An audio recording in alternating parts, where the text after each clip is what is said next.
Na leo kuna matukio kadha wa kadha ambayo yameweza kutokea kwenye kodi ya plus 255 na kutengeneza ukubwa, jambo ambalo limepelekea baadhi ya matukio mengine ambayo yametokea kuonekana kama vile hakuna jambo ambalo limetokea. Hapa naizungumzia paredi ya wananchi Young Africans kwa siku ya leo ndani ya jiji la Dar es Salaam. Of course, habari kubwa leo ni kuhusiana na Young Africans kufanya paredi katika jiji la Dar es Salaam baada ya kuwa wamenyakua kombe la CRDB Federation Cup mwaka huu hapa 2025. Mimi naitwa Manon na hii ni Entertainment Update ambayo tunashare madini kadha wa kadha ambayo yametokea kwenye kodi ya plus 255. Bana, jambo kubwa leo jijini Dar es Salaam ni tukio zima la Young Africans kufanya paredi.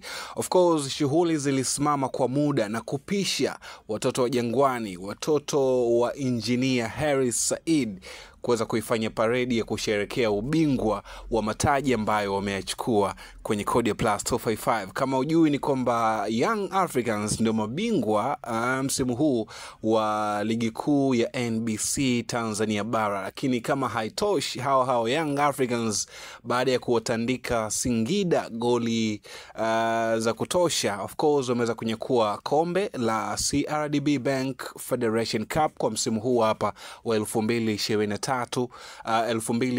2025. Of course situation ndio ziko hivyo, lakini kubwa zaidi ni hicho ambacho kimefanyika ndani ya jiji la Dar es Salaam kwa siku hii hapa ya leo. By the way, parade ilikuwa ndefu sana na watu wameweza kujitokeza kwa wingi. Shughuli zimesimama kwa muda kuweza kuwapisha watoto wa Jangwani waweza kuifanya parade ya kusherehekea ubingwa wao. Wamepita maeneo tofauti tofauti, lakini kama vile Msimbazi kulikuwa kumepoa kinoma, pengine kutokana na hii pressure ambayo Young Africans wameionyesha kwao. Lakini nje na hapo ni kwamba Young Africans hao wameweza kuliziba hadi tukio la Diamond Platnumz. Mwingi tunafahamu ya kwamba Diamond Platnumz leo amewasili nchini Tanzania kutokea kule Paris, Ufaransa, kwa ajili ya alikokuwa ameenda kufanya matukio yake kadha wa kadha, so ikiwemo pamoja na tour ambayo alifanya London, lakini baada ya hapo akamalizia Paris, Ufaransa kwenye maonyesho baadhi pamoja na show ya msanii Rema kutokea Nigeria. So leo ametua Bongo na akawa amepokelewa na mpenzi wake,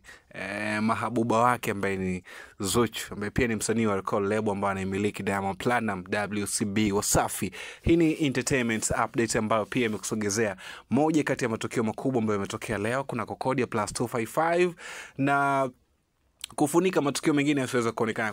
Kuna tukio kama la Diamond kurejea nchini limekuwa na nguvu ndogo kidogo kwa watu kuweza kufuatilia na kujua ni nini ambacho kimeendelea kutokana na huko mtandaoni kuchafuka lile paredi la wananchi watoto wa Jangwani. Lakini moja ya wasanii ambao wataperform kwenye sherehe hizi za ubingwa wa Young Africans ni pamoja na Mbosso, ndio bana. Mimi naomba niishie hapa kwa leo. Niko na